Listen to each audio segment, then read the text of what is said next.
नमस्कार. मला ना पुढच्या आठवड्यामध्ये कोकणामध्ये जायचंय आणि तिथे जात असताना मी एवढी तयारी करतोय की 8 दिवसा आधीपासून मी बॅगा भरतोय, दुनियाभरची तयारी करतोय. इथून कोकणापर्यंतचं अंतर साधारणपणे 400-450 किलोमीटरचं. त्यासाठी मी एवढी तयारी करतोय, पण माझ्यासमोर आत्ता जो माणूस बसलेला आहे आत्माराम परबजी, हा माणूस 100 देश फिरून आलेला आहे. आणि एवढ्या मोठ्या प्रमाणामध्ये ट्रॅव्हल केल्यानंतर काय जबरदस्त, काय भयंकर लेवलचा अनुभव या माणसाकडे जमा झाला असेल. कसली तुफान एक्सपिरियन्सेस आले असतील, काय काय बघितलं असेल. आत्ताच त्यांचा 100वा देश पूर्ण झाला आणि या 100वा देश पूर्ण झाल्याच्या निमित्ताने आज आपण श्री आत्माराम परब यांच्याशी बातचीत करतो आहोत. आत्मारामजी नमस्कार. द नितीन बोरसे शो मध्ये आपलं हार्दिक स्वागत. धन्यवाद. मी आत्ता म्हटलं त्या पद्धतीने मला कोकणामध्ये जाताना एवढं भयंकर टेन्शन येतंय, एवढी तयारी करावी लागते आहे. 100 देश आपण फिरलेला आहात. काय प्रेरणा होती सर यामागची? 100 देश बघ ना, 100 या आकड्याचे जे फॅसिनेशन आहे त्याच्याबद्दल मी बोलेनच. पण तुम्ही जे म्हणालात हे तयारी करण्याबद्दल, तर याची तयारी किंवा माझी पूर्वतयारी म्हणा की माझी लहानपणापासूनच झाली, शाळेत असल्यापासून. कारण शाळेत, त्याच्यानंतर कॉलेज, आमच्या एरियामधली मुलं असतील त्यांच्या पिकनिक करायच्या असतील, किंवा ऑफिस नोकरी लागली त्याच्यानंतर मग ऑफिसमधल्या पिकनिक असतील, क्रिकेट खेळायला लागलो, क्रिकेटचे दौरे असतील. तर ह्या सगळ्या गोष्टींनंतर मग ट्रेकिंग करायला लागलो, माउंटेनिअरिंग करायला लागलो. तर इथे मी कधीच पार्टिसिपेंट कधीच नव्हतो. मी ऑलवेज ऑर्गनायझिंग पार्ट मध्ये होतो. माझी ती आवड होती ती. एक्झॅक्टली. आणि त्यामुळेच मला या सगळ्या गोष्टी नंतर आणि ह्या एवढ्या स्टेप बाय स्टेप झाल्या. जसं आपण शिक्षण स्टेप बाय स्टेप घेतो तसं या गोष्टी स्टेप बाय स्टेप झाल्या. आधी मुंबईत फिरलो, पण थोडंसं मुंबई बाहेर, मग महाराष्ट्र, मग भारत, मग त्यामुळे एवढ्या स्टेप बाय स्टेप तयारी झाली. आणि त्यामुळे कधीच टेन्शन आलं नाही. कुठल्याही देशामध्ये जाताना, कुठेही जाताना कधी टेन्शन आलं नाही. कारण ती तयारी करण्याची जी पद्धत आहे की मला त्याचं गुपित कळलं म्हणायला हरकत नाही. आता 100 हा आकडा 100 देश करायचे हे स्वप्न का पाहिलं त्याच्यावर याबद्दलच मी तुम्हाला सांगेन. की आपल्या सर्वांनाच माहिती आहे की क्रिकेटचा देव ज्याला म्हणतात सचिन तेंडुलकर यांनी 100 या आकड्याला ग्लॅमर दिलं. करेक्ट. सो आपण त्याला त्या क्षेत्रात फॉलो तर करू शकत नाही, बरोबर, किंवा त्याच्या एवढं मोठं काम पण नाही करू शकत. पण माझा तो आकडा 100चा आकडा हा डोक्यात बसला माझ्या, आणि मला वाटलं की ऍटलिस्ट आपण आपल्या क्षेत्रामध्ये 100चा आकडा पार करू शकतो का. आता भारतामध्ये तेवढं खूप होतं करण्यासारखं, मी केलं सुद्धा. पण देश म्हटल्यानंतर त्याला एक वेगळं बल येतं. त्यामुळे कधीतरी साधारण एक 2008-9च्या दरम्यान जेव्हा माझा पहिल्यांदा पासपोर्ट काढला, तेव्हा माझ्या डोक्यात हा विचार आला की आपण प्रयत्न नक्की करू शकतो, 100 देश आपण बघायचे. 2008-9ला पहिल्यांदा पासपोर्ट काढला तुम्ही? पासपोर्ट काढला. साधारणपणे 18 वर्षामध्ये तुम्ही एवढे देश केलेले आहेत? नाही, मग तसं बघायला गेलं तर 15 वर्षच. कारण 2008 किंवा 9 मध्ये पासपोर्ट काढल्यानंतर पहिली टूर जी माझी झाली 2010 मध्ये. सो तसं पाहिलं तर 2010 ते 2025च्या डिसेंबर मध्ये पूर्ण केलं. तर 15 किंवा 16 वर्ष आपण म्हणू. बरोबर. मला एक सांगा की जनरली ना क्रिकेटर जो असतो ना, तो 50 पर्यंत आला ना की त्याला ना 50 म्हणजे 50s मध्ये ज्यावेळेस तो येतो त्यावेळेस त्याला ते 100चे वेध लागायला लागतात. बरोबर. की येस, नाऊ आपण 100 रन करू शकतो, आपण सेंचुरी करू शकतो, हे साधारणपणे त्याला असं वाटायला लागतं. And then he starts to build his innings. Atmaram परबांना असं कधी वाटलं की आपण 100 देश करू शकतो?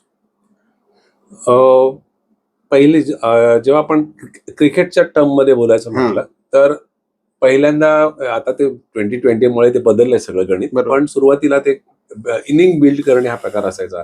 पहिल्यांदा थोडंसं स्लो खेळायचे, नंतर मग 50 झाले की मग थोडासा स्पीड वाढायचा, आणि नंतर मग 100 नंतर अजून जोरात स्पीड वाढवायचा. सो माझंही तसंच काहीतरी झालं. पहिल्या काही वर्षांमध्ये फारच स्लो चाललं होतं. एक वर्षाला एखाद दुसरी देश होत होता. पण त्यानंतर मात्र मी एक साधारण 40च्या आसपास आल्यानंतर मला वाटायला लागलं की आपण नक्कीच अटेम्प्ट करू शकतो. आणि आपल्याकडे सगळ्यात महत्वाची गोष्ट आपली स्वतःची टूर कंपनी आपण सुरू केली, ईशा टूर्स. सो ईशा टूर्सचा जन्मच झाला त्यासाठी की मला फिरायचं होतं म्हणून. अगदी मला स्वतःला फिरायचं होतं, मला स्वतःला फुकट फिरायचं होतं म्हणून. कारण मला सुट्ट्या घेऊन आणि खर्च करून हे फिरता येणं शक्य नव्हतं, कारण नोकरी करत असताना. आणि म्हणूनच मी हा विचार केला की आपण अशा पद्धतीने फिरू शकतो का, आणि ते सक्सेसफुल झालं म्हणायला हरकत नाही. बरोबर बरोबर बरोबर. साधारणपणे हे पहिला देश कुठला होता सर? पहिला देश 2010 मध्ये केनियाला गेलो पहिल्यांदा. आणि त्यांनी सुरुवात केली. आणि तो असा देश आहे, पहिलाच देश, की ज्या देशामध्ये बाकी सगळ्या इतर 99 देशांमध्ये एक प्लॅन्ड आयटिनरी असते. बरोबर. की आज तुम्ही हे बघणार आहात, हे शहर बघणार आहात, हे मॉन्युमेंट बघणार आहात. ह्या देशामध्ये आयटिनरी हा प्रकार नसतो. सकाळी तुम्ही ब्रेकफास्ट झाला की निघायचं आणि वाटेत जे दिसेल ते बघायचं. एवढं कारण वाईल्ड लाईफ कारण नाही, वाईल्ड लाईफ बघण्यासाठी जातो. वाईल्ड लाईफ हे काही प्लॅन नसतं, काही झू नाहीये. करेक्ट आहे. सो तिथे कुठल्या प्रकारची आयटिनरी नसते, कुठल्या प्रकारचं प्लॅनिंग नसतं. त्यामुळे प्रत्येक मोमेंट, मी नेहमी म्हणतो आम्ही, की प्रत्येक मोमेंट हा एक सरप्राईज असतो. पुढच्या मोमेंटला काय दिसणार तुम्हाला काहीच माहित नसतं. इनफॅक्ट प्रत्येक जंगल सफारी हा एक सरप्राईजच असतो. सरप्राईज असतो. त्यामुळे वळणावर काय दिसणार काहीच माहिती नसतं. आणि गंमत म्हणजे तोच पहिला देश माझा सगळ्यात जास्त वेळा मी पाहिलेला देश आहे. काय बोलताय? आतापर्यंत मी 23 वेळा गेलोय केनियामध्ये. आणि कधीही त्याचा कंटाळा आला नाही. कारण तेच म्हटलं, आपल्याला प्रत्येक मोमेंटला काय दिसणार हे माहित नसल्यामुळे त्याची गंमत वाटते. तुमचा पासपोर्ट ग्रंथ झाला असेल ना आतापर्यंत? हो, बरेच पासपोर्ट झालेत माझ्याकडे. आणि पासपोर्ट तर आहेतच, पण त्या व्यतिरिक्त माझा अजून एक छंद आहे बऱ्याच गोष्टी जमवण्याचा. त्याच्यामध्ये बऱ्याच प्रकारच्या, मी वेगवेगळ्या देशांमध्ये गेलो, त्या सगळ्या कॅप्सचं कलेक्शन आहे माझ्याकडे, हॅट्सचं कलेक्शन आहे. त्यानंतर मग अनेक प्रकारचे बेल्सचं कलेक्शन आहे, गणपतीचं कलेक्शन आहे. माणसांचं कलेक्शन तर आहेच, कारण माणसं तर खूप जोडली आहेत आणि खूप मोठ्या प्रमाणावर मी स्वतःला श्रीमंत समजतो. बरोबर. आणि त्याच्याबरोबर अजून एक छंद जोपासला किंवा गोष्टी जमा केल्यात, ते म्हणजे मी आतापर्यंत केलेल्या प्रवासातले सगळे बोर्डिंग पासेस. जवळजवळ 4000 बोर्डिंग पासेस माझ्याकडे आहेत आणि ते सगळे इंटॅक्ट आहेत. हो, बापरे. म्हणजे 4000 वेळेस तुम्ही आतापर्यंत विमान प्रवास केलेला आहे. आई शपथ, क्या बात आहे. मला सांगा सर, हा प्रचंड एक्साइटिंग गोष्ट आहे की म्हणजे ना, असं म्हटलं जातं की केल्याने देशाटन. तुम्ही जेवढे फिराल तेवढा तुम्हाला प्रचंड अनुभव मिळत जातो. सर, 100 देश फिरल्यानंतर असं म्हटलं जातं की केल्याने देशाटनातून प्रचंड मोठ्या प्रमाणात अनुभव मिळतो. मला सांगा, एवढे देश तुम्ही फिरला आहात, आता सांगितलं 4000 बोर्डिंग पासेस जमलेले आहेत. काय जबरदस्त लेवलचा अनुभव आला असेल सर. काय प्रचंड माणसं भेटली असतील. किती काय काय एक्सपिरियन्स, तुमची पोतडी अशी एक्सपिरियन्सेसनी, अनुभवांनी भरलेली असेल पूर्ण. तर तुम्ही म्हणाल ते अगदी बरोबर आहे. तर तुम्ही मगाशी एकदा बोलताना म्हणाला तर की बदल काय झाला माझ्या. बरोबर. हा एक महत्वाचा प्रश्न आहे माझ्यामध्ये. खूप लोक विचारतात की तुझ्यात काहीच बदल नाही झालाय, ना पर्सनॅलिटीमध्ये ना स्वभावामध्ये. त्याचं मुख्य कारण आहे की तुम्ही जे म्हणालात, केल्याने देशाटन पंडित मैत्री सभेत संचार, हे जे सुभाषित आहे हे मी जगतो. कारण मी पुस्तकी अभ्यास खूप केलेला नाही, पण जगाचा अभ्यास केला. आणि ते करताना मी अनेक लोकांना सोबत घेऊन तो अभ्यास केला. त्यामुळे माझ्यामध्ये लोकही म्हणतात की तुझ्यात कसलाच बदल नाही झाला.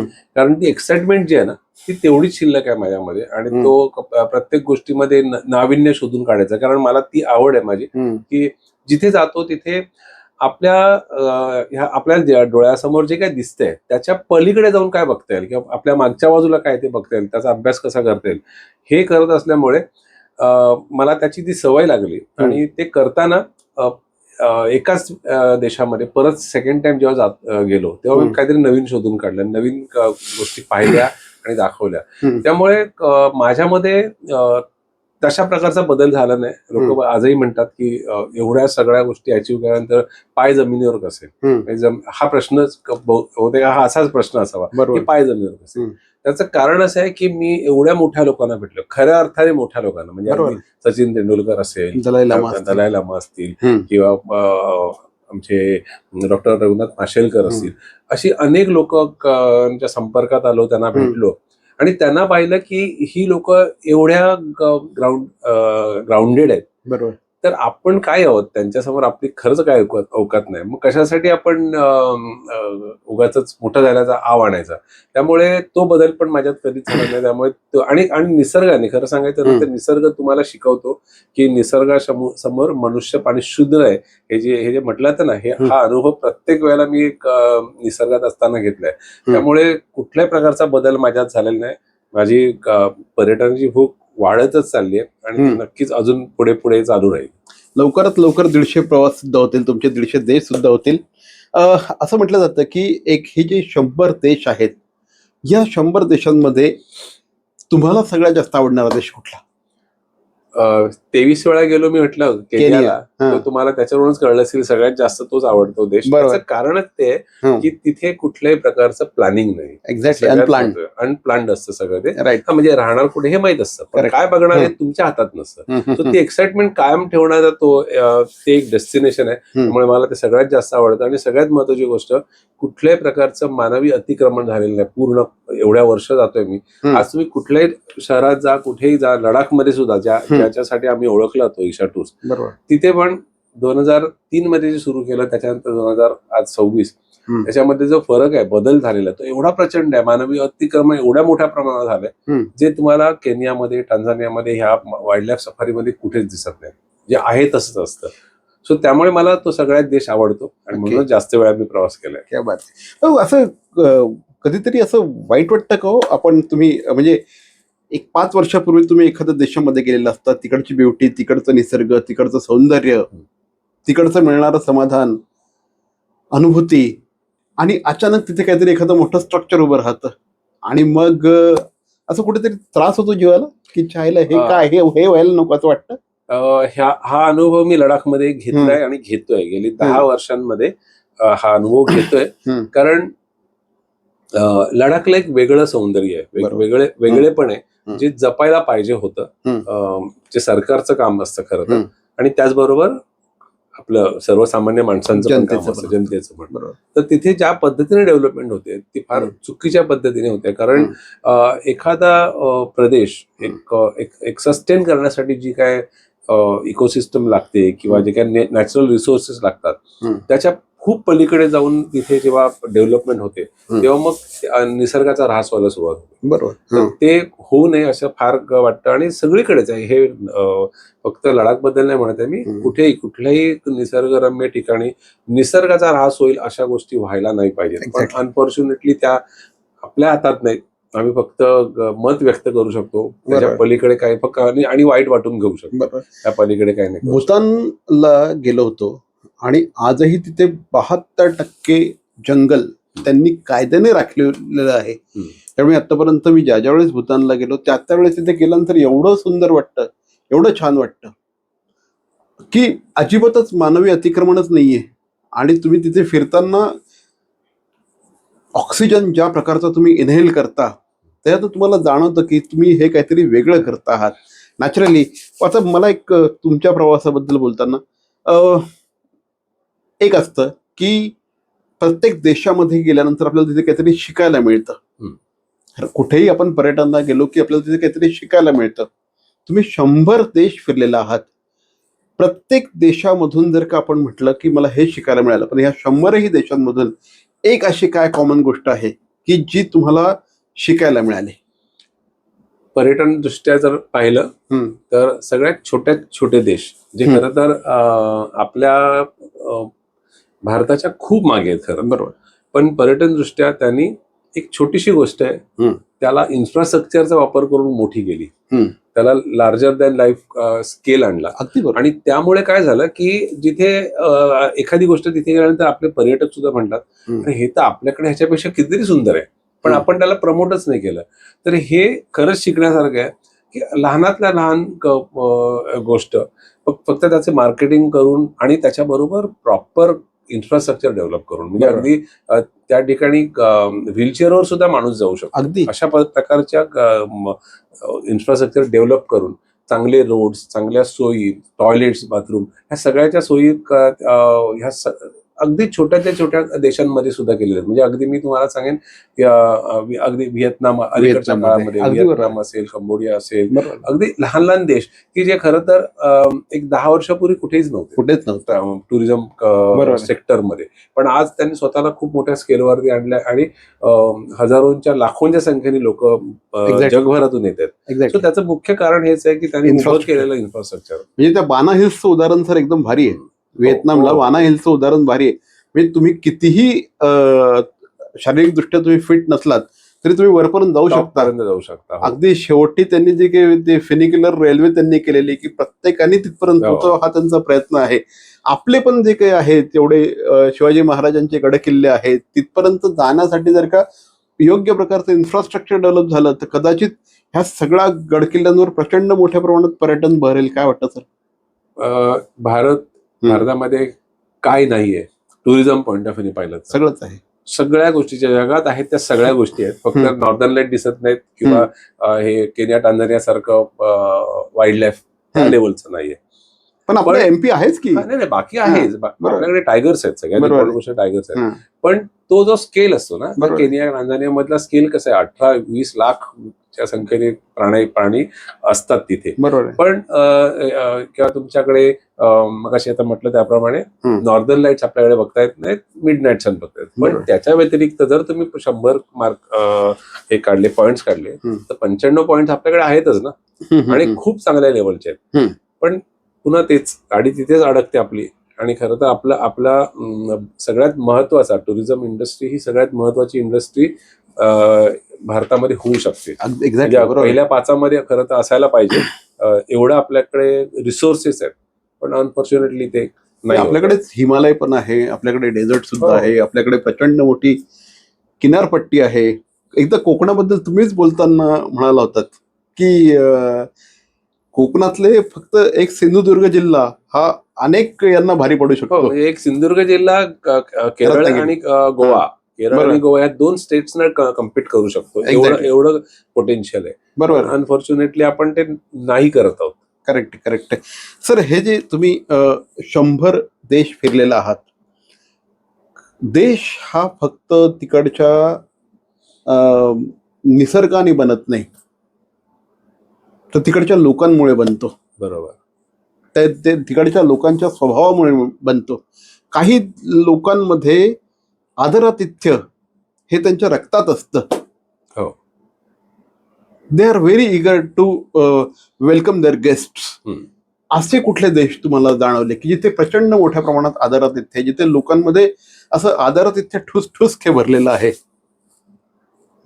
त्यात सुद्धा पुन्हा मी केनिया आणि टांझानिया किंवा आफ्रिकन देशांचं नाव घेईन. मी असं नेहमी म्हणतो की त्यांचा रंग जेवढा डार्क तेवढंच त्यांचं मन स्वच्छ आहे. आणि युरोपमध्ये गेलात तर रंग जेवढा उजळ तेवढं त्यांची मन एकदम एक्झॅक्टली अपोजिट आहे. कारण तिथे हॉस्पिटॅलिटी, टुरिझम मध्ये हॉस्पिटॅलिटीला खूप जास्त महत्व, प्रचंड महत्व. पण युरोपियन कंट्रीजमध्ये तुम्हाला एक ती वागणूक दिली जात नाही टुरिस्टना. कदाचित ते नॉट ओनली इंडियन म्हणून नाही, त्यांच्याकडे ती पद्धतच नाहीये. ओके. त्यांच्याकडे खूप मेकॅनिकली सगळं होतं. बरोबर. आपल्याकडे आपण जास्त भावनिक दृष्ट्या काम करतो. भारतामध्ये असेल किंवा आपल्या साऊथ ईस्ट एशियन कंट्रीजमध्ये असेल, आफ्रिकन कंट्रीजमध्ये असेल, ही सगळी लोक एवढं आदरातिथ्य मनापासून करतात. ते जाणवतं, चेहऱ्यावर त्यांच्या जाणवतं की हे नाटक नाही करत आहेत, हे ऍक्टिंग करत नाहीत. सो तो खूप मोठा फरक आहे. मला तो फरक खूप नेहमी जाणवतो आणि तो नेहमी मला त्याची अनुभूती पण मिळते प्रत्येक वेळेला जेव्हा जातो तेव्हा. तुमच्या बोलण्यावरून असं वाटतंय की तुम्ही केनिया टांझानियाच्या अक्षरशः प्रेमात आहात. त्याचं कारण आहे की एकतर मी नेचर लव्हर आहे. बरोबर. वाईल्ड लाईफ मला आवडतं आणि वाईल्ड लाईफ आवडण्याचं मुख्य कारण तेच आहे की त्याच्यामध्ये कोणत्याही प्रकारचं अतिक्रमण नसतं. त्यामुळे ते आहे तसं बघता येतं. आणि म्हणूनच, आणि सगळ्यात महत्वाची गोष्ट ह्या देशांमध्ये, आफ्रिकन देशांमध्ये, पर्टिक्युलरली ईस्ट आफ्रिकन देशांमध्ये, Kenya, Tanzania, Zambia, Zimbabwe, Botswana, हे जे काही भाग आहेत, त्या भागांमध्ये जेव्हा मी गेलोय, अनेकदा गेलोय, ऑब्व्हियसली केनिया, टांझानिया मी सगळ्यात जास्त गेलोय. पण तिथलं आदरातिथ्य हे वेगळ्या लेवलचं असतं. म्हणजे तिथे लक्षात येतं की लोक नाटक नाही करत आहेत. बरोबर. ते मनापासून तुमचं वेलकम करतात, मनापासून तुम्हाला ग्रीट करतात. आणि इवन हेच सेम तर तुम्ही पाहिलं साऊथ ईस्ट एशियन कंट्रीजमध्ये खूप ठिकाणी, म्हणजे अगदी जपान तर फेमस आहे त्यासाठी. अगदी कुठल्याही लहान सहान गोष्टी असेल तरी मग कमरेत वाकून ते तुम्हाला ग्रीट करतात. बरोबर. सो तो जो प्रकार आपल्या एशियन कंट्रीजमध्ये आहे हा आफ्रिकन कंट्रीजमध्ये मिळत नाही. आफ्रिकन कंट्रीमध्ये त्यांना फक्त हॉस्पिटॅलिटी हा या शब्दाचं स्पेलिंग येतं, बाकी ऍक्च्युली वागत नाहीत तसे ते. हा माझा अनेक वर्षांचा अनुभव आहे. मे बी त्यांना तसं ट्रेन केलं गेलेलं असेल किंवा ते तेवढे इमोशनल नसतील may be. It's very CP Goenka International School, nurturing talent at young age for scholastics, sports and performing arts in global perspective. Proud to have world toppers and country toppers in 10th standard Cambridge examinations. Ranked the best emerging school by the Times of India for personality over percentage. CP Goenka is the intelligent choice. Thane महानगरपालिकेचे मालमत्ता कर म्हणजेच property tax भरण्याचे आवाहन. सन 2022-23 या आर्थिक वर्षाचे मालमत्ता कराचे म्हणजेच प्रॉपर्टी टॅक्सचे बिल ठाणेकर करदात्यांना महापालिकेमार्फत आर्थिक वर्षाच्या सुरुवातीस म्हणजेच माहे एप्रिल 2022 मध्ये देण्यात आलेले आहे. तथापि अद्यापही काही करदात्यांनी मालमत्ता कर महापालिकेकडे जमा केलेला नाही. सध्या आर्थिक वर्षाचा अंतिम टप्पा सुरू झाला आहे. मालमत्ता कर वसुलीसाठी महापालिकेतर्फे कडक कारवाई हाती घेण्यात आली आहे. या अंतर्गत जंगम मालमत्ता, टीव्ही, फ्रीज, वाहन व इतर जप्त करणे तसेच स्थावर मालमत्ता वॉरंट बजावून जप्त करण्यात येत असून मालमत्तेचा जाहीर विक्रीद्वारे लिलाव करून कराची रक्कम वसूल करण्यात येत आहे. मालमत्तेस पाणी पुरवठा करण्यात येणारे नळ संयोजन खंडित करण्यात येत आहेत. त्याचप्रमाणे थकीत मालमत्ता करावर 2% व्याज आकारले जात असल्याने भरावयाची रक्कम वाढत आहे. आपला मालमत्ता कर propertytax.thanecity.gov.in या लिंकद्वारे तसंच गुगल पे, फोन पे, पेटीएम याद्वारे ऑनलाईन पद्धतीने करण्याची सुविधा उपलब्ध करून दिली आहे. शनिवार, रविवार व सार्वजनिक सुट्टीच्या दिवशी नागरिकांना मालमत्ता कर भरणे सोयीचे व्हावे याकरता महापालिकेचे मालमत्ता कर संलग्न कार्यालय या दिवशी कार्यान्वित ठेवण्यात आलेले आहे. तरी मालमत्ता कर वसुलीची अप्रिय कारवाई टाळण्याच्या दृष्टिकोनातून मालमत्ता कर भरून महापालिकेस सहकार्य करावे. धन्यवाद. दादा, दात घासताय ना, मग पाणी का वाया घालवताय? ताई, भांडी घासा नाहीतर फोन पहा, पण नळ का चालू ठेवलाय? अंघोळ झाली ना करून मग शॉवर चालूच. कपडे धुताय पण पाणी वाया जातंय, त्याचं काय? गाडी अशी धुताय आणि उद्या पाणी कायमचं संपलं तर? पाण्यासाठी किती जणांची वणवण होते. कित्येक कुटुंबांना तर पाणी मिळतही नाहीये. पाणी बोलत नाही, पण आपण त्याची किंमत जाणली पाहिजे. पाण्याचा अपव्यय टाळा, परिस्थिती भीषण होऊ शकते. प्रत्येक थेंब जपा, पाणी वाचवा. पाणी ही निसर्गाची देणगी आहे. पाणी निर्माण करता येत नाही. पाण्याची बचत हीच पाण्याची निर्मिती. ठाणे महानगरपालिकेतर्फे जनहितार्थ जारी.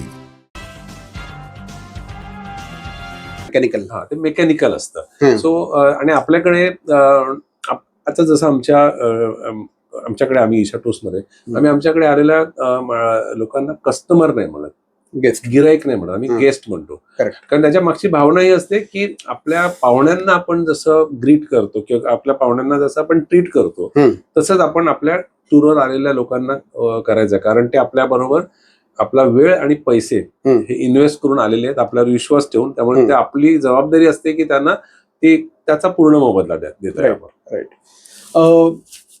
पर्यटन म्हटलं ना सर की 2 प्रकारचं पर्यटन असतं.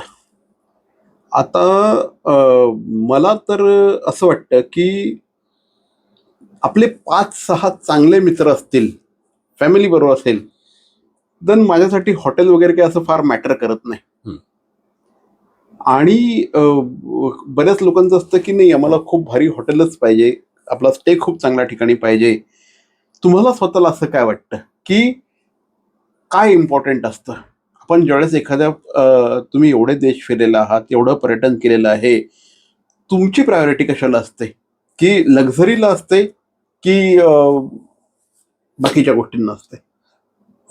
कसं आहे ना की ट्रॅव्हल कशासाठी करतो आपण? हम्म. काही लोकांना ट्रॅव्हल हे लक्झरीसाठी करायचं असतं, फक्त लीजर म्हणून करायचं असतं. हा. काही लोक ट्रॅव्हल करतात, मेजॉरिटी लोक ट्रॅव्हल करतात, त्यांना अनुभव घ्यायचे असतात, बघायचं असतं, तिथली संस्कृती, तिथलं खाणं पिणं, तिथलं नेचर, हे सगळं अनुभवायचं असतं. आणि आमच्याकडे येणाऱ्या लोकांची संख्या जास्त अशा ह्या कॅटेगरीत, म्हणजे ज्या कॅटेगरीत त्यांना आनंद मिळवायचा असतो. मी आहे, बरोबर. मी त्याच कॅटेगरीत आहे. हं. मला नेचर बरोबर जास्त राहायला आवडतं, नेचरमध्ये. सो जर मी एखादा लेक असेल, एखादं शहर आहे आणि एका शहरामध्ये एक लेक असेल आणि लेक जवळ हॉटेल्स असतील आणि शहरात हॉटेल असेल, तर मी लेक मधल्या हॉटेल जास्त प्रिफर करतो. नॅचरली. कारण तिथून तुम्हाला सकाळ संध्याकाळ त्या फेरफटका मारता येतो, तुम्हाला जास्त ओपन नेचर दिसतं. जे शहरामध्ये काय होतं की तुम्ही खूप कंजेस्टेड एरियामध्ये राहत असतात, पण काही ठिकाणी शहरं पण तेवढी सुंदर असतात बघण्यासारखी. मग त्यावेळेला मग त्या शहरांमध्ये राहणं जास्त योग्य असतं, कारण मग तुम्ही संध्याकाळच्या वेळेला वॉक करून तुम्ही शहराची एक मजा घेऊ शकता, त्याचं नेचर आणि तिथलं कल्चर आणि हेरिटेज सुद्धा बघू शकता. सो इम्पॉर्टंट असतं की त्या ठिकाणच्या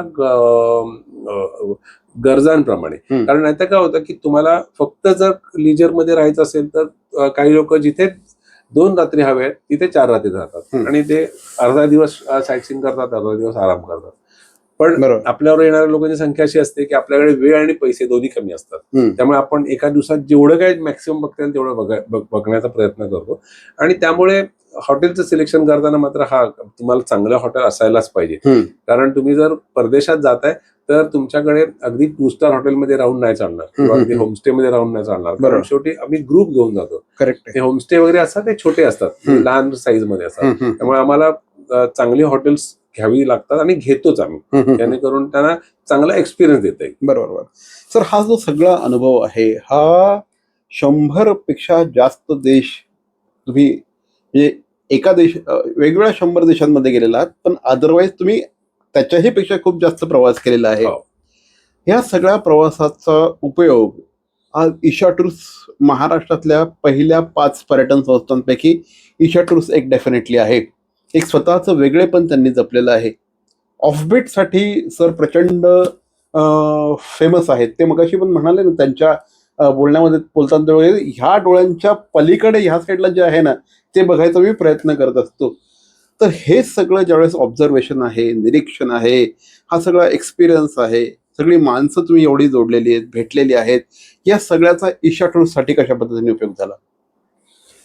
तो हा ठरवून केलेला उपयोग नाही, उपयोग 100% होतो. बरोबर. म्हणजे जेव्हा मी 100 देशांमध्ये जातोय तेव्हा त्यातल्या बेस्ट ज्या साईट्स आहेत, बेस्ट देश आहेत, ते ईशा टूर्स साठी मी लगेचच आमच्या आयटनरीमध्ये किंवा कॅलेंडरमध्ये आणतो. करेक्ट. आणि ऑब्व्हियसली आम्ही आमचा जो प्रवास आहे तो सुरुवात एका देशाने झाला, तो आज 2003 ते 26 एका देशावरून आज 54 देशांवरती आलाय. बरोबर. 54 देशांमध्ये टूर जात आहेत आणि त्याच्या व्यतिरिक्त ह्या उरलेल्या काही देशांमध्ये सुद्धा टूर जात आहेत, पण त्या कस्टमाइज टूर जातात.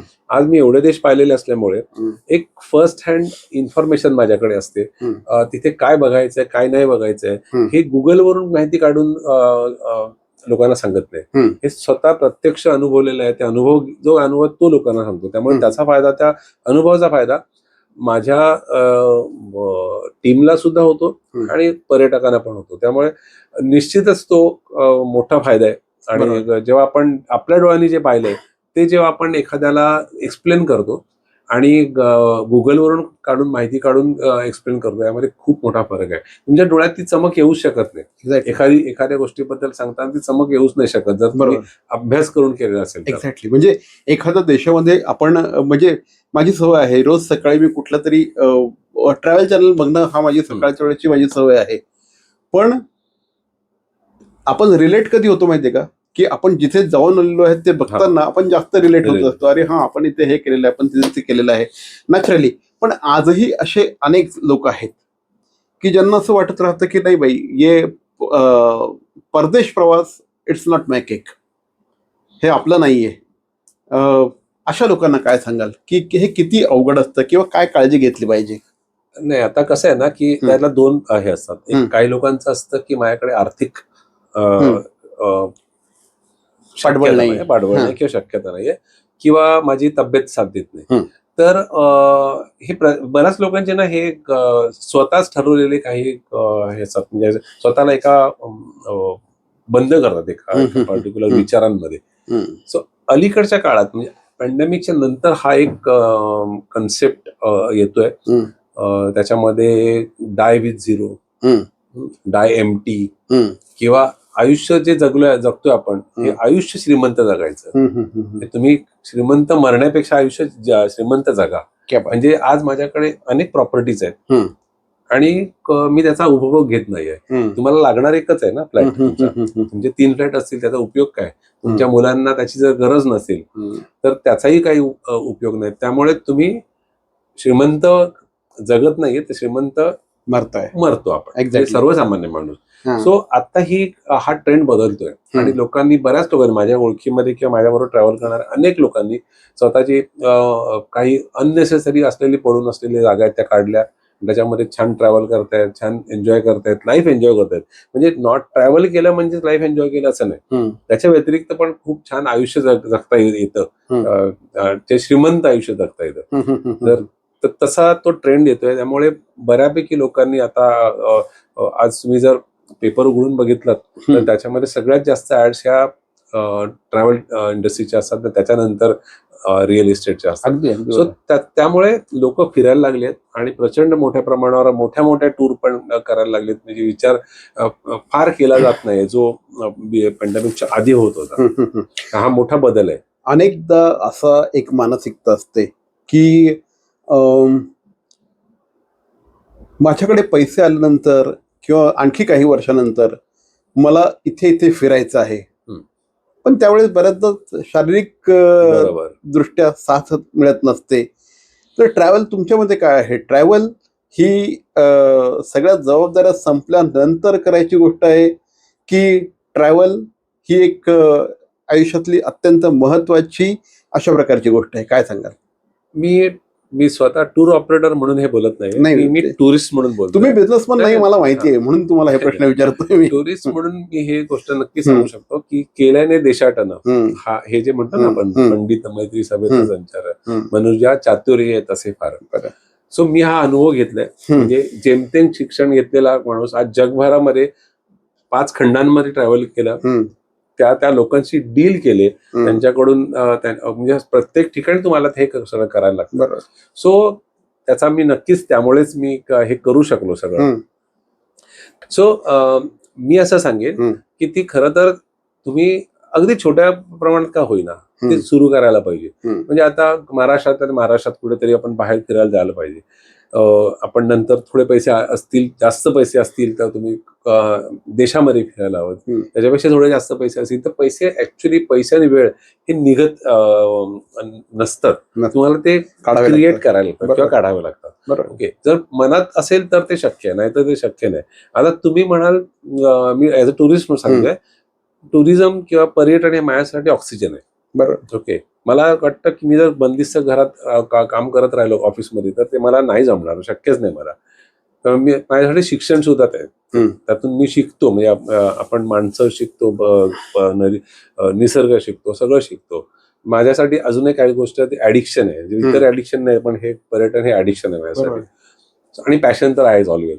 सो या सगळ्या गोष्टी असतील ना तर पर्यटन हे खूप मस्ट आहे, ते करायलाच हवं. त्याच्यामुळे आपल्याला आपला परिसर कळतो. आज मी कधीही शक्यच नाही माझ्या हातून होणं किंवा आमच्याबरोबर ट्रॅव्हल करणाऱ्या माणसांच्या हातून होणं की तुम्ही काहीतरी चॉकलेट खाल्लं आणि तुम्ही रॅपर असं फेकून दिलं. एक्झॅक्टली, कधीच होऊ नाही शकत. कारण जगभरात एवढ्या गोष्टी पाहिल्यात ना आणि एवढी स्वच्छता पाहिली आहे की ते ऑटोमॅटिकली ते हे खिशामध्ये जातं. सिक्कीम मध्ये बघितलं होतं मी सर, सो म्हणजे सिक्कीममध्ये खूप हा. स्ट्रिक्टली पाळलं स्ट्रिक्टली जातं. पाळलं जातं. पण बाकीच्या ठिकाणी सुद्धा हे स्ट्रिक्टली करायची गरज काय? जसं आपण Exactly. आता हेल्मेट आपण पोलीस आल्यानंतर घालतो, ते हेल्मेट पोलिसांसाठी नाही ना, ते आपल्यासाठी आहे, बरोबर. आपल्या सुरक्षेसाठी आहे. बरोबर. सो आपण ते कोणीतरी आपल्यावरती फाईन करायची गरज काय पडली पाहिजे, आपणच ते काळजी घ्यायला पाहिजे. Right right. सो हे एक प्रकारचं शिक्षण आहे. बरोबर. आणि तुम्हाला जो काय अनुभव मिळतो तो अनुभव तुम्हाला नक्कीच म्हणजे तुम्ही एकदा घेतल्यानंतर एक 6-8 महिने ते नक्की पुरतो. आज तुम्ही मगाशी भूतानबद्दल बोललात, भूतानच्या आठवणी तुमच्या डोक्यात आहेत. अगदी. सो ह्या आठवणी खूप महत्व असतं आणि म्हणून पर्यटन हे ऍक्च्युली करायला पाहिजे प्रत्येकाने, कुठल्या ना कुठल्या पद्धतीने करायला पाहिजे. अगदी वीकेंडची एखादी पिकनिक असेल ना तरी चालेल, पण तुम्ही तुमच्या रोजच्या कामाच्या किंवा जे काय करता त्यातून बाहेर पडून तुम्हाला एक मनाला चालना मिळते, नवीन एनर्जी मिळते त्यातून. केनियामध्ये तुमचं नाव बदललंय, तुम्हाला माहिती काय? केनियामध्ये आत्माराम परब नाही म्हणत, आत्माराम परत म्हणतात. आत्माराम परत आला. सो मला सांगा की पुढचा गोल काय? आता 100 देश झाले, ओके, नवीन स्टान्स घेतला आता? कारण जनरली क्रिकेटमध्ये आपण क्रिकेट पासून सुरुवात केली होती, क्रिकेटवरच येऊया की जनरली 100 झालं, सेंचुरी झाली की पुन्हा एकदा बॅट्समन नवीन स्टान्स घेतो आणि पुढच्या द्विशतकाकडे वाटचाल करत असतो. बरोबर. आत्माराम परबांनी स्टान्स घेतलाय परत? हो, मी आता स्टान्स घेतलाय म्हणजे मी ठरवून काही गोष्टी केल्या होत्या. म्हणजे जसं 100 देश करताना मी ठरवलं होतं की हे देश नाही करायचे 100 पर्यंत, 100च्या नंतरच करायचे. त्याचं कारण असं होतं, जनरली माझ्या ओळखीमधले जेवढे आहेत 6 जण आहेत ज्यांचे 100 देश पूर्ण झाले आहेत, माझ्या बरोबर ट्रॅव्हल करतात. असे किती लोक असतील संपूर्ण देशात? मला वाटत ते 250-300 पेक्षा जास्त असतील. बापरे, म्हणजे तुम्ही एका 140 कोटी जनतेमध्ये 250-300 पेक्षा असं नसतील. त्याचं कारण असं आहे की साधारण 70-80-85 मध्ये आलेले खूप लोक माझ्या ओळखीत आहेत की जे आलेत आणि मग नंतर मग त्यांच्या प्रकृतीमुळे त्यांना ट्रॅव्हल करता येणं आता शक्य नाही, त्यामुळे मग ती गाडी इथे कुठेतरी अडकली आहे. पण बाकीचे ज्यांचे झालेले आहेत ते माझ्या ओळखीमध्ये 6 लोक आहेत आणि त्याच्या व्यतिरिक्त मला माहीत असलेले अजून एक 20 लोक आहेत, म्हणजे मुंबईमध्ये. कामानिमित्ताने करणं वेगळं आणि पर्यटन म्हणून करणं वेगळं. कामानिमित्त जे जातात ते पर्यटन नाही, त्यांना म्हणू शकत नाही. बरोबर आहे, खरी गोष्ट जातात आणि एअरपोर्ट बघतात आणि परत बोजा करतात आणि येतात. राईट. सो हा तर माझा पुढचा जो गोल असा होता की मी साऊथ अमेरिका आणि अंटार्क्टिका दोन्ही अजून मी केलेले नाही. मी तुम्हाला तोच प्रश्न विचारणार होता आता की अंटार्क्टिका केलाय का? तर मी ते मुद्दाम ठेवलं कारण मी जर माझ्या ज्या ओळखीमध्ये जेवढे माझ्याबरोबर ट्रॅव्हल करणारे 6 लोक आहेत, त्या 6 लोकांचे 100 देश करतानाच हे सगळं झालेलं आहे. सगळे ओशन झाले आहेत, सगळे सीज झाले आहेत, सगळे कॉन्टिनेंट झाले आहेत, मेजर सगळ्या गोष्टी झाल्या आहेत. तर मी त्या साधारण 70-75च्या आसपास आल्यानंतर ठरवलं की हे देश हे 100 नंतर करायचे. तसा हा तुम्ही म्हटलं तसं साऊथ अमेरिका आहे, अंटार्क्टिका आहे, त्याच्यानंतर कॅरेबियन आयलंड वरची अनेक बेट आहेत त्या भागामध्ये, वेस्ट इंडिजच्या एरियामध्ये, आणि चायना मी अजून नाही गेलोय.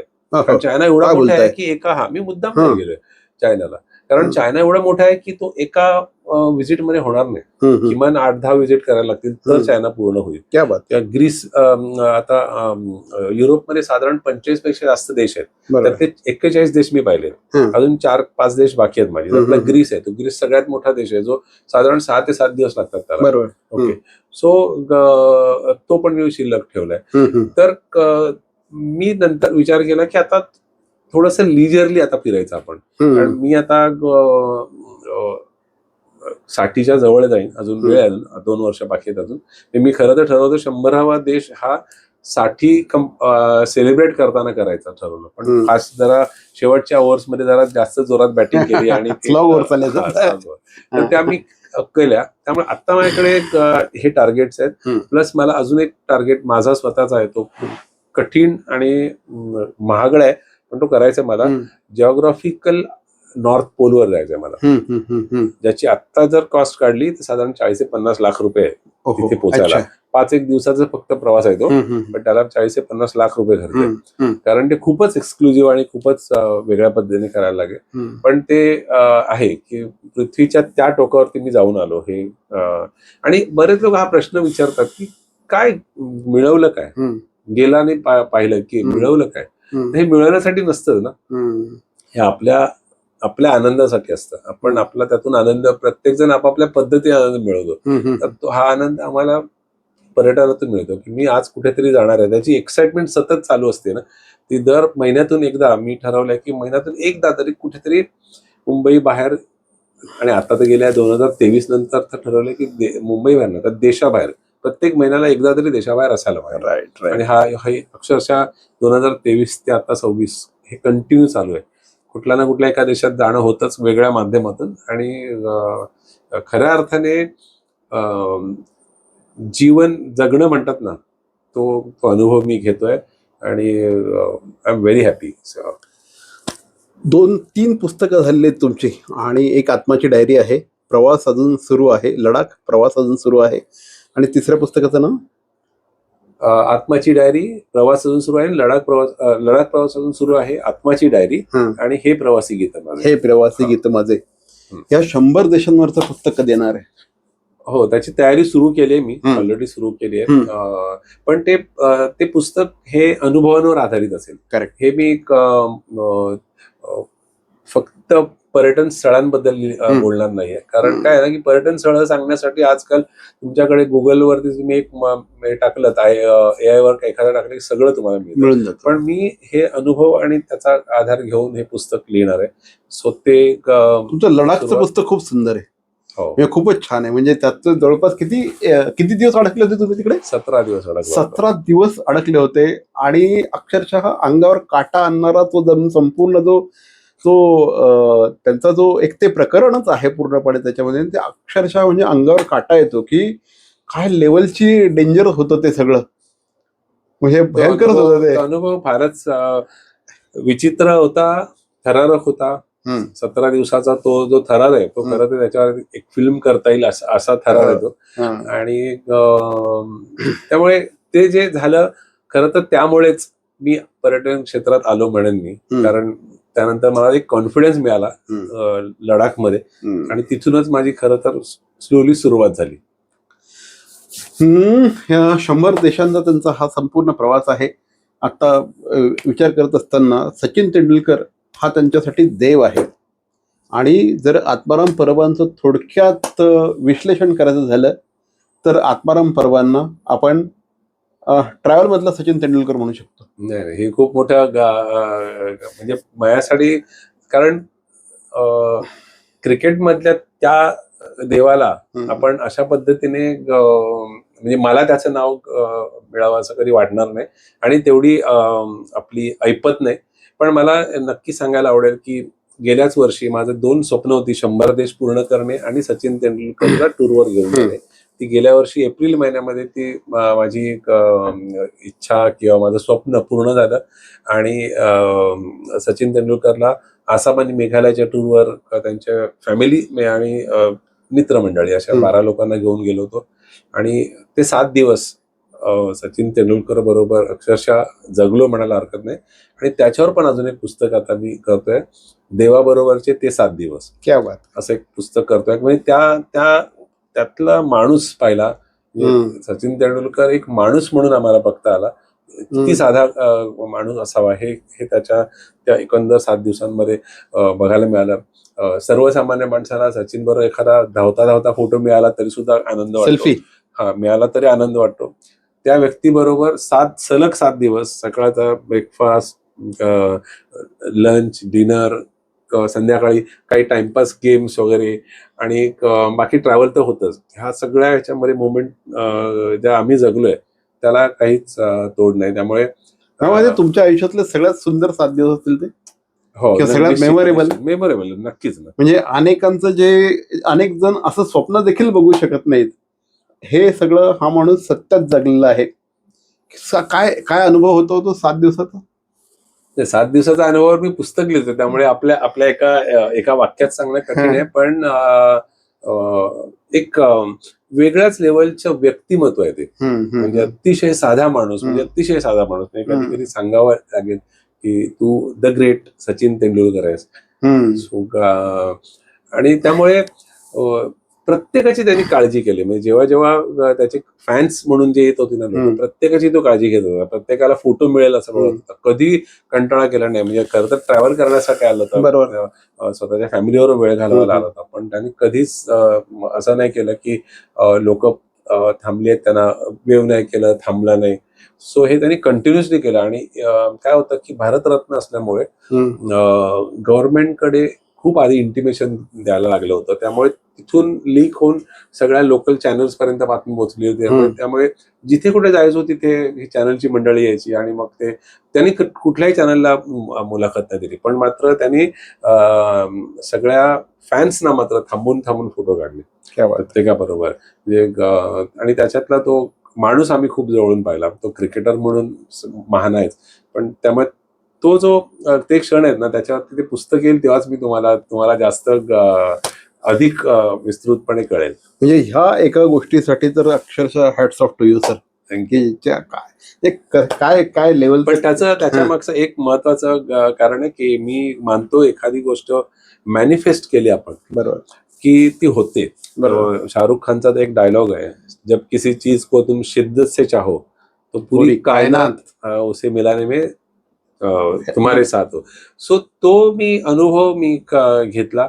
आणि त्यामुळेच मला विवेक पालकर सारखा एक मित्र भेटला की जो सचिन तेंडुलकरचा खास मित्र आहे. म्हणजे 5-6 मित्रांचा त्यांचा जो ग्रुप आहे, त्या ग्रुपमधला तो एक खास मित्र आहे सचिनचा.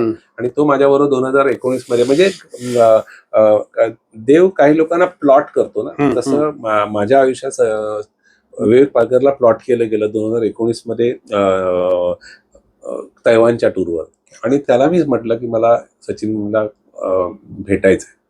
सो मला माहित नाही ते का आणि कसं, ह्याचं उत्तर मला पण माहित नाही, पण त्यांनी मला सांगितलंय फक्त पेशन्स ठेव. बरोबर, मला तुला भेटवायचं आहे, पण स्पेशल भेटवणार मी तुला. आणि त्यांनी खरंच ते केलं ते. आणि जेव्हा भेटलो सचिनला त्याच्या घरी, तेव्हा सचिन समोर त्यांनी सांगितलं की मी आतापर्यंत हजारो लोकांना सचिनला भेटवलंय, फोटो काढलेत, पण घरामध्ये असं समोरासमोर बसून फक्त 2च लोकांना मी केलंय, एक माझी सख्खी बहीण आणि दुसरा आत्माराम परब. आणि सचिनने त्याला होकार दिला, हो, आणि कधीच कोणाला घरी नाही आणलं. तुमच्याबद्दल त्यांनी एवढं सांगितलं, त्यामुळे मी पण त्याला म्हटलं होकार दिला. सो मला असं वाटतं. आणि त्यावेळेला त्यांनी फोटो काढला होता. फोटो काढला तेव्हा मध्ये विवेक पालकर एका बाजूला, सचिन तेंडुलकर एका बाजूला, आत्माराम परब, आणि एक सेल्फी काढला होता आणि त्यांनी तो पोस्ट केला. त्याच्यामध्ये लिहिलं होतं की today I am with one side, on my left side Bharat Ratna and right side Ladakh Ratna. क्या बात. सो माझ्यासाठी ती खूप मोठी कॉम्प्लिमेंट होती, आयुष्यातली सगळ्यात मोठी कॉम्प्लिमेंट होती. सही. याच नोटवर आपण थांबलं पाहिजे माझ्या मते, कारण गप्पांमध्ये खूप प्रचंड मजा येत होती. आणि मी तुम्हाला गॅरंटी देऊन सांगतो, आत्माराम परवांशी जर का आपण बोलत बसलो ना, तर अनुभवाचा खजिना आहे.